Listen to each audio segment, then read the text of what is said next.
कुछ रियायतें, लॉकडाउन हटेगा, बढ़ेगा, आंशिक होगा, कुछ रियायतें दी जाएंगी, आर्थिक गतिविधियां शुरू होंगी।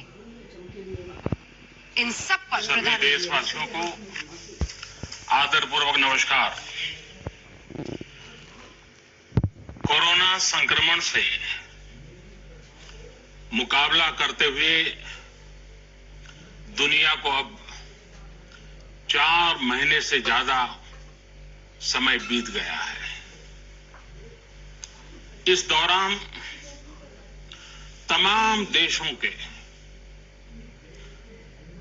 42 लाख से ज्यादा लोग कोरोना से संक्रमित हुए हैं। 2.25 लाख से ज्यादा लोगों की दुखद मृत्यु हुई है। भारत में भी अनेक परिवारों ने अपने स्वजन खोए हैं। मैं सभी के प्रति अपनी संवेदना व्यक्त करता हूं। साथियों, एक वायरस ने दुनिया को तहस नहस कर दिया है। विश्व भर में करोड़ों जिंदगियों संकट का सामना कर रही है। सारी दुनिया जिंदगी बचाने में एक प्रकार से जंग में जुटी है। हमने ऐसा संकट न देखा है, न ही सुना है। निश्चित तौर पर मानव जाति के लिए ये सब कुछ अकल्पनीय है। ये क्राइसिस अभूतपूर्व है, लेकिन थकना, हारना, टूटना, बिखरना मानव को मंजूर नहीं है। सतर्क रहते हुए ऐसी जंग के सभी नियमों का पालन करते हुए अब हमें बचना भी है और आगे बढ़ना भी है। आज जब दुनिया संकट में है, तब हमें अपना संकल्प और मजबूत करना होगा। हमारा संकल्प इस संकट से भी विराट होगा। साथियों, हम पिछली शताब्दी से ही लगातार सुनते आए हैं कि 21वीं सदी हिंदुस्तान की है। हमें कोरोना से पहले की दुनिया को, वैश्विक व्यवस्थाओं को विस्तार से देखने समझने का मौका मिला है। कोरोना संकट के बाद भी दुनिया में जो स्थितियां बन रही हैं, उसे भी हम निरंतर देख रहे हैं। जब हम दोनों कालखंडों को भारत के नजरिए से देखते हैं, तो लगता है कि 21वीं सदी भारत की हो, ये हमारा सपना ही नहीं, ये हम सभी की जिम्मेदारी भी है। लेकिन इसका मार्ग क्या हो? विश्व की आज की स्थिति हमें सिखाती है कि इसका मार्ग एक ही है, आत्मनिर्भर भारत। हमारे यहां शास्त्रों में कहा गया है, एषः पंथः, यानी यही रास्ता है आत्मनिर्भर भारत। साथियों, एक राष्ट्र के रूप में आज हम एक बहुत अहम मोड़ पर खड़े हैं। इतनी बड़ी आपदा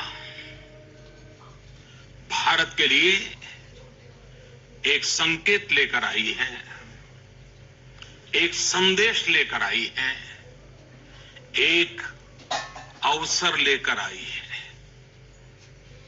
मैं एक उदाहरण के साथ अपनी बात बताने का प्रयास करता हूं। जब कोरोना संकट शुरू हुआ तब भारत में एक भी पीपीई किट नहीं बनती थी। N95 मास्क का भारत में नाम मात्र उत्पादन होता था। आज स्थिति ये है कि भारत में ही हर रोज 2 लाख पीपीई और 2 लाख N95 मास्क बनाए जा रहे हैं। ये हम इसलिए कर पाए क्योंकि भारत ने आपदा को अवसर में बदल दिया। आपदा को अवसर में बदलने की भारत की ये दृष्टि आत्मनिर्भर भारत के हमारे संकल्प के लिए उतनी ही प्रभावी सिद्ध होने वाली है। साथियों, आज विश्व में आत्मनिर्भर शब्द के मायने पूरी तरह बदल गए हैं। ग्लोबल वर्ल्ड में आत्मनिर्भरता की डेफिनेशन बदल रही है। अर्थ केंद्रित वैश्वीकरण बनाम मानव केंद्रित वैश्वीकरण की चर्चा आज जोरों पर है। विश्व के सामने भारत का मूलभूत चिंतन आशा की किरण नजर आता है। भारत की संस्कृति, भारत के संस्कार उस आत्मनिर्भरता की बात करते हैं जिसकी आत्मा वसुधैव कुटुंबकम है। विश्व एक परिवार। भारत जब आत्मनिर्भरता की बात करता है तो आत्म केंद्रित व्यवस्था की वकालत नहीं करता है। भारत की आत्मनिर्भरता में संसार के सुख, सहयोग और शांति की चिंता होती है। जो संस्कृति जय जगत में विश्वास रखती हो,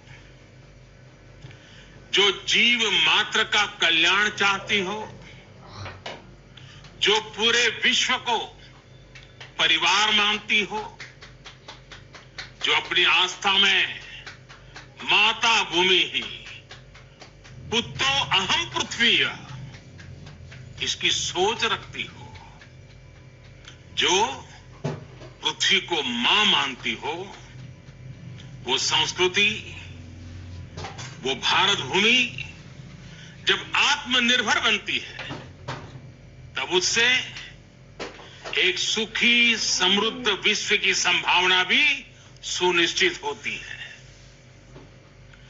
भारत की प्रगति में तो हमेशा विश्व की प्रगति समाहित रही है।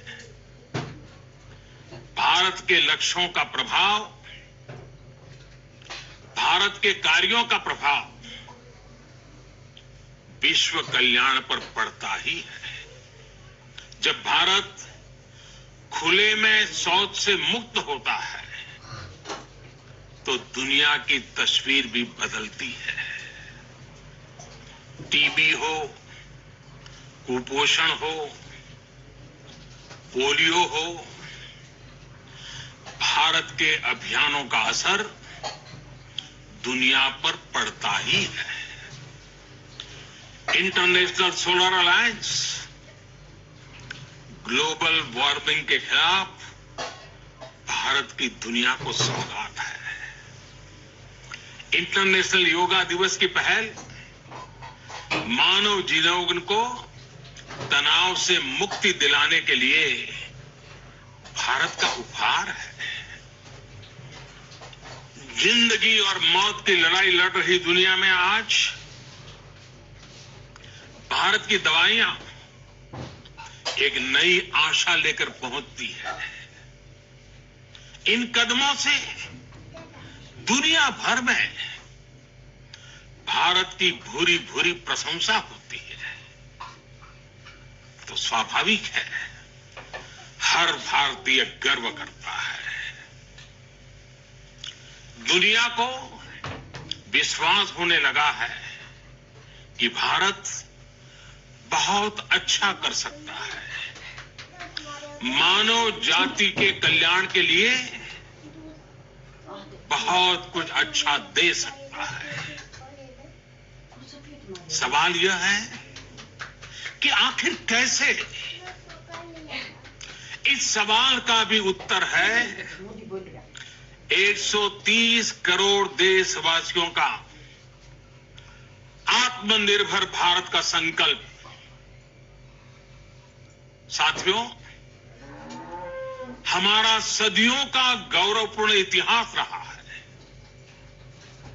भारत जब समृद्ध था, सोने की चिड़िया कहा जाता था, संपन्न था, तब सदा विश्व के कल्याण की राह पर ही चला।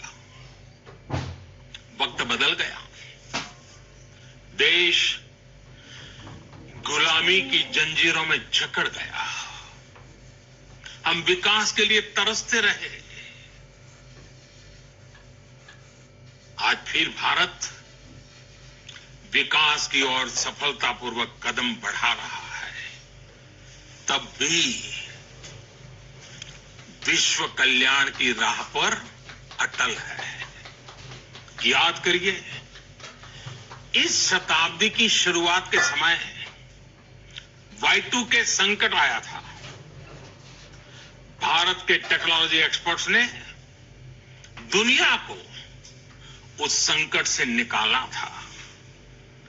आज हमारे पास साधन है, हमारे पास सामर्थ्य है, हमारे पास दुनिया की